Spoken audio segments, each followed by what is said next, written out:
Hi, Evan Pantazi. Got a question in on YouTube here from a Liikan Jutsu, and his main question is, he had a long question, so I'm not going to read it off the paper right now.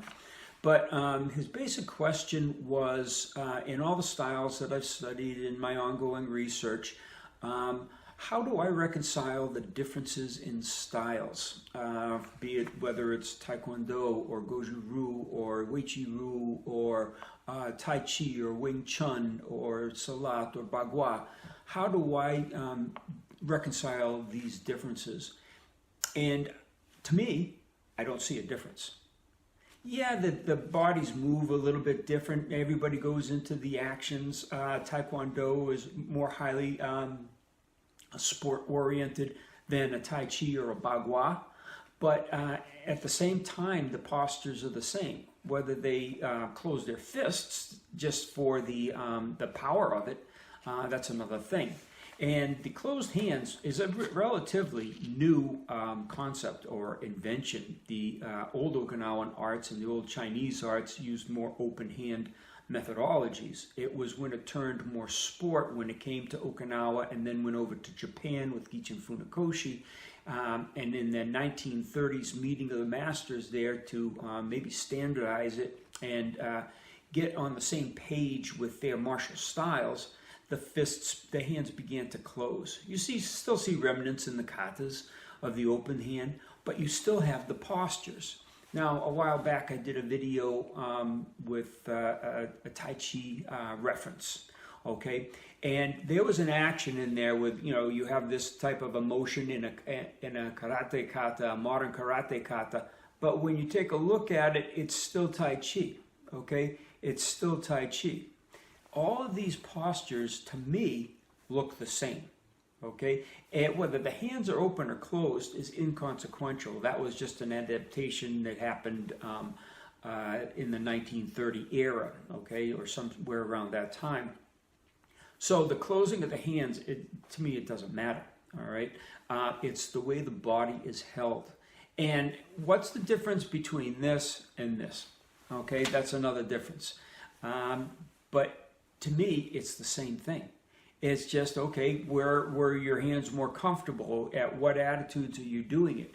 Now, I take a look at the older arts. I look at the Chinese arts, some of them have been sportized, like wushu, and in modern times they've become more fisted as they go, like the long fist and those kind of methods.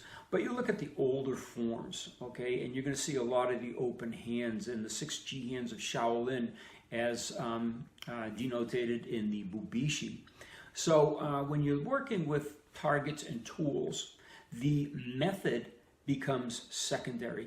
All right, you need to, of course, attack the target correctly with the correct tool so you can penetrate past the protective structures of the body, like the muscles and the bones, to get to the more vulnerable or vital targets of nerve, blood, and whatnot. So you need to have the correct tools. Now, why they closed the fists? Maybe it was to mute those tools. So when they taught it in the schools or in mass amounts where they didn't know the student personally anymore, they were teaching 20, 30, 40, 50, 100 people at a time. You don't want them learning all the secrets. You want to be more selective with who you teach what. I do the same thing. I don't teach everything publicly. Okay, I have a handful of people that I teach much better to, or much more completely to, because they're trusted friends of many years, 2 decades and more. Okay, but I don't teach it publicly. I don't come on YouTube here and tell all my secrets, because of course that would be going around, everybody would be trying it, and they haven't put in the time or have the care to take care that they don't injure someone. So we don't do that. Okay, and there's some things that I just haven't told anybody. I work on them in private, and I work on them in seminars where I'm doing something, but it doesn't necessarily have to be observable to get a reaction to understand if I'm on the right path. But anyway, I digress a little bit. Let's get back to the forms. So what's the difference between a kata like Taikyoko, very simple form, which I'm going to address in a later video. What's the difference between Taikyoko 1, okay, and one of the first Taekwondo forms? There's really nothing, okay, that's different except for the uniform the person wears, or the mannerisms of how they move. The Taekwondo person likes to bounce into their moves, to use the body weight slamming into the ground to reverberate. You have the American Kempo that does that too, where they bounce the hands back off their chest to gain speed and get to the target again faster, or cause some trapping. They don't do an awful lot of trapping, but they do a lot of rebounding. So what's the difference between that? Okay, so in a prior video also I discussed Nahanchi and Bagua. Okay, Bagua is all open hands. They have the 8 palm changes, okay? Now a posture like this, for example, and I know you can't see me because of the camera angle and the back screening and all that kind of stuff, so sorry about that, folks.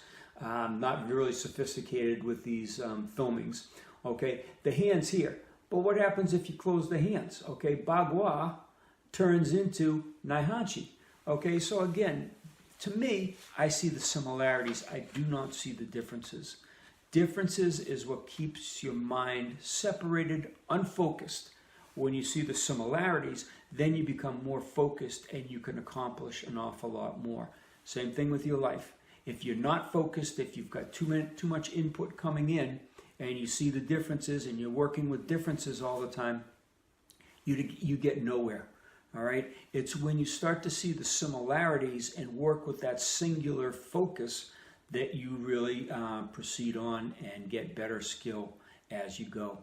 So Liikan Jutsu, I hope this is satisfactory to your question. If not, repost another question below this video and I'll get to it. Thanks for watching.